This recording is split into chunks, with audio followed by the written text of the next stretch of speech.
Halo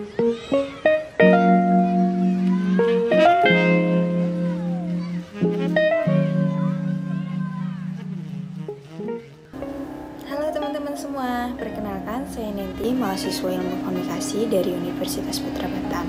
Nah, di video kali ini saya akan membahas tentang COVID-19. Dan pastinya teman-teman udah pasti tahu banyak mengenai COVID-19 ini. Tapi saya mengingatkan kembali kepada teman-teman bahwa pentingnya kita menyadari si virus ini, COVID-19 ini. Dan mudah-mudahan teman-teman gak bosan dengan pembahasan ini, karena pasti di luar sana banyak yang membahas tentang virus ini, virus corona atau virus SARS-CoV-2, dan dimana virus ini adalah virus baru.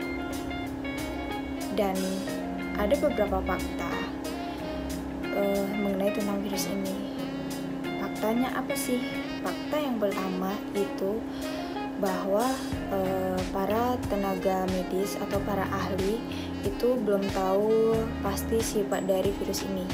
Dan yang kedua, kita belum tahu apa dan berapa lama efek yang disebabkan oleh virus ini. Yang ketiga, belum ada obat yang efektif untuk melawan virus ini. Dan yang keempat, itu belum ada vaksin untuk mencegah terinfeksinya virus ini.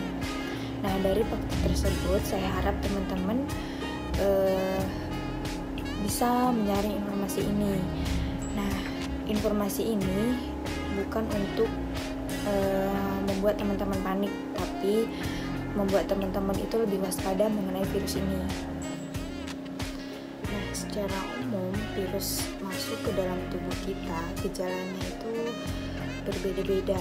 Gejala yang ditimbulkan itu mirip-mirip, seperti sakit kepala, gatal-pegel, lemah letih, lesu, bahkan demam. Bagaimana jika virus itu spesifik masuk ke dalam saluran? Nah, gejala yang ditimbulkannya itu seperti hidung tersumbat, pilek, meler, sesak, sakit dada. Gejala yang ditimbulkan melalui saluran pernapasan seperti itu.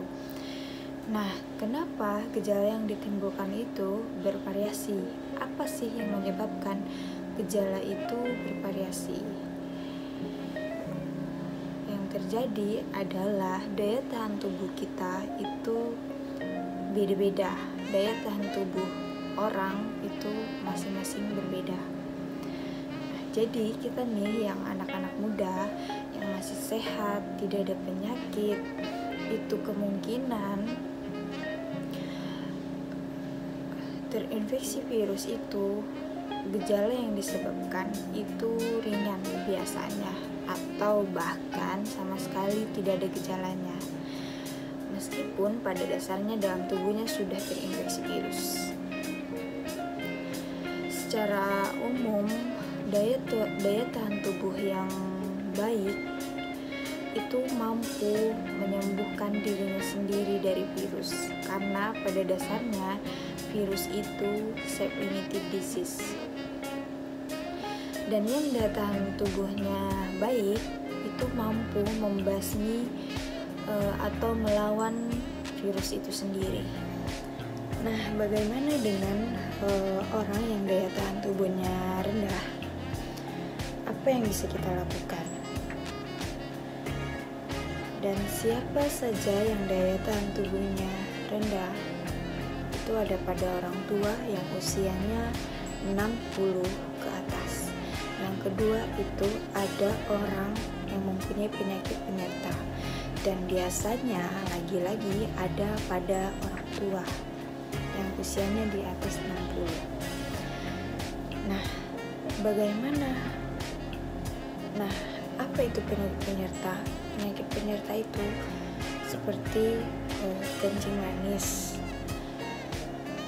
sakit paru, sakit jantung, sesak napas, bahkan fever.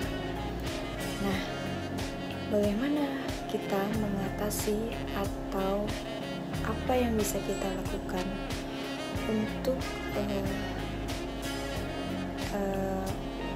untuk membantu yang daya tahan tubuhnya rendah. Kita bisa melakukan jaga jarak, jauhi keramaian, tetap di rumah aja. Karena virus ini sangat cepat penyebarannya. Apabila kita yang terinfeksi virus, yang anak muda, yang kita tidak tahu apakah kita terinfeksi atau tidak. Karena anak muda itu biasanya daya tahan tubuhnya kuat. Jadi jika kita terinfeksi virus, kita tidak akan menyadarinya. Maka dari itu, kita di rumah aja, jaga jarak, jauhi keramaian, agar membantu orang yang daya tahan tubuhnya rendah. Karena orang yang daya tahan tubuhnya rendah itu bisa saja gejalanya menyebabkan sesak napas dan menyebabkan kematian. Maka dari itu, untuk teman-teman, saya ingatkan lagi,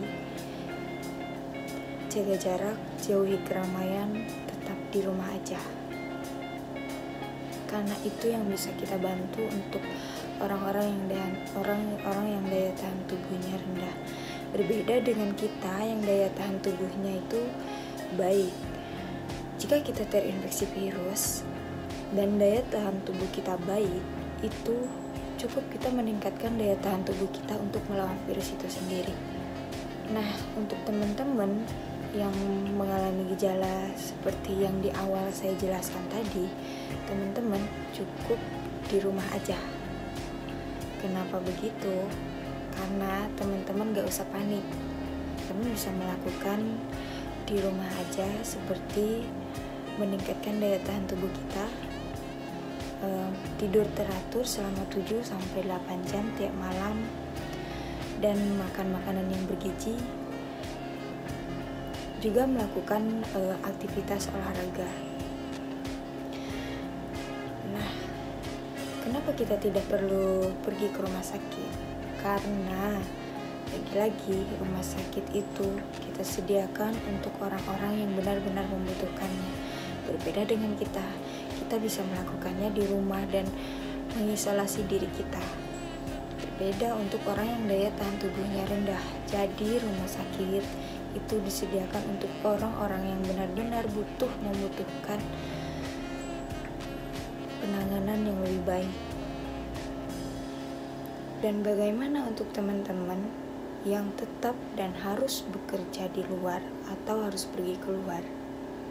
Teman-teman ingat, jangan lupa jaga jarak 1 meter dan tetap mencuci tangan menggunakan sabun dan air. Apabila tidak bisa menemukan sabun dan air di luar, teman-teman bisa gunakan sanitizer. Mari kita berperan membantu para tenaga medis dan jajaran yang terlibatnya dengan cara jangan panik, tetap waspada, jaga jarak, jauhi keramaian, dan tetap di rumah aja.